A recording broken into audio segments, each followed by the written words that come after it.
the endurance is you're sticking with something that you can't really see. There is no Jesus Christ around. Yeah, something I was getting at. Was there a temple around? Was there tradition around? Yes.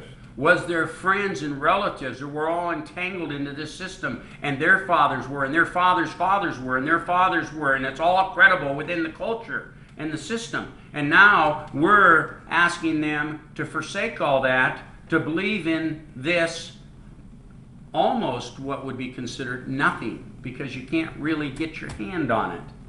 To where when you go through antiquities, you go into for instance, Athens, and you see, or Ephesus, or go to the Vatican Museum or the Louvre. All this stuff had to do with these statues and images that these people put their faith in. And of course, the temple, the Hebrew temple, and was no exception. This was an incredible structure, you know. And you take a pagan person that's uneducated and poor, and they walk into that arena and they say, "Wow, this is great." You see, what we're asking them to do is forsake all that they see to caress something that they can't see. And we're asking them to run that race with endurance, believing in something that we don't see. Jesus said, "Blessed is the man that does not see, that believes." You see?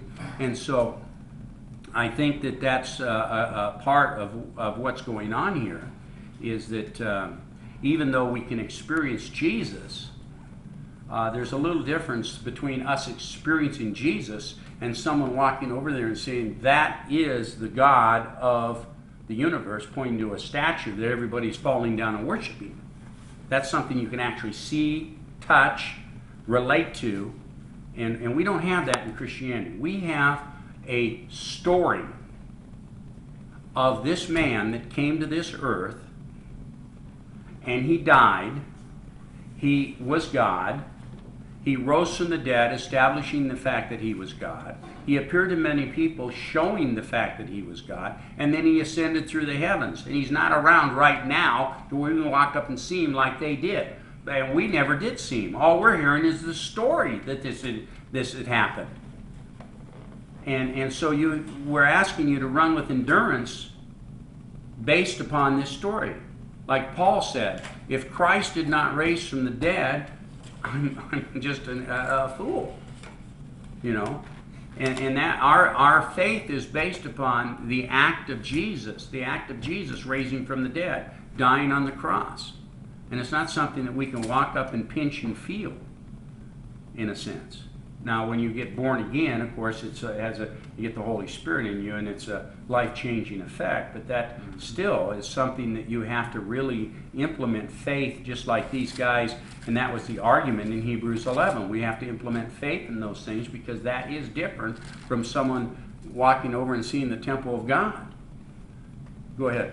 I think it'll be good for all of us to know that the study we've had up to this point, our conclusions, for example, your question about is it written to the Hebrews, or and this is a Thompson Chain Reference Bible.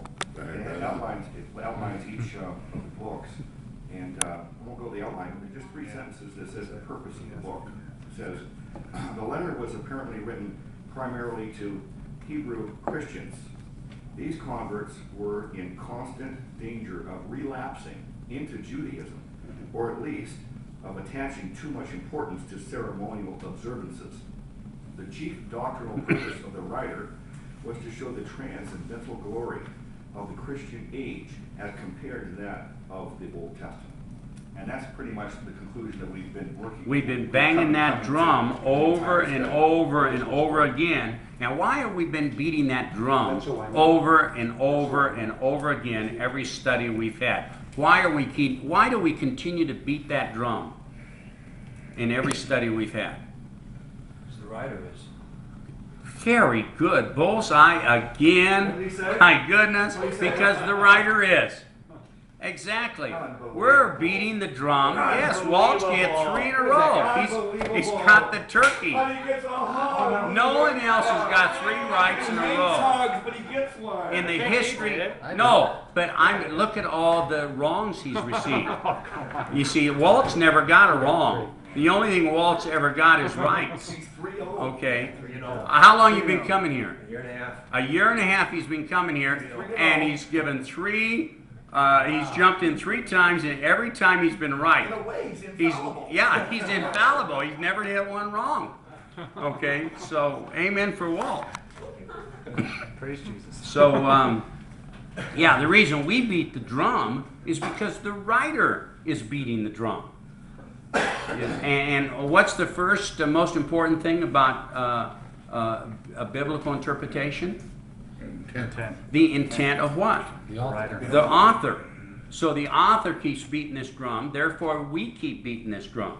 If we weren't to continue to beat this drum, then we would not be representing what's really going on here within the text. Correct? So, and then it says, endurance, the race that is set before us. Why did they refer to this, do you think, as a race? Because of the struggle, maybe? It has a beginning and an end. Yeah, there's a prize at the end, and a race requires, a metaphor, I mean, the race requires endurance, exercise to be stronger. That's why Paul used these examples of a Roman soldier's uniform for the armor of God. I think, yeah, exactly personal. right. Amen. You know, it's just like it's really it takes some strength, like being beset on all sides. You're warring against the flesh as long as you're hitting this corrupted flesh. So you know, and you want to do as much as you can to. So a race has winners and losers, doesn't it? Yes. Oh, yeah. Okay. So we're in this race to where we should take our Christian experience seriously, And Paul as also says a racer would. Yeah. And when you run the race, you'd like to win the race. Amen. Okay, what happens if you don't win the race? you're in trouble. Okay, what happens if you fall out of the race? Trouble. You lose. Pardon me? You lose. Okay. You fail, you lose. You No fail, second you place. lose. You don't Is that get- right? You don't get a prize. No second place. If you don't finish, you don't get Well, that's why Paul in another verse says, if you're going to run the race, you got to run also according to the rule. Right. If you Right. plan on receiving the crown. So, Luke hit it, is essentially if you don't win the race or place in the race, you don't get the prize. What happens if you fall out of the race? You don't get the prize. Okay? Right here in first. But, hold on, Daniel. Sorry. The question is, are you still a racer? Yes. No. Yes. Yes. So even if you don't win the race, you're still a racer. You still got the jersey on, you're still a racer. If you play, What if you drop out of the race? You still have do you still have the jersey on, number 51? Are you still the people in the stands, are they still looking at you as a In a racer? human way, The that's question true. is, can you? In a human way, but in this way, no. You drop out of the race, you're out. That's it. you gotta give You're your out. chip back. Okay, now do we, now what we're doing here is we're opening up a theological issue. Yeah. Okay, and and what I am want to try to do, because I don't want to get off on this theological issue, because we've covered it in the past and we're going to cover it in the future.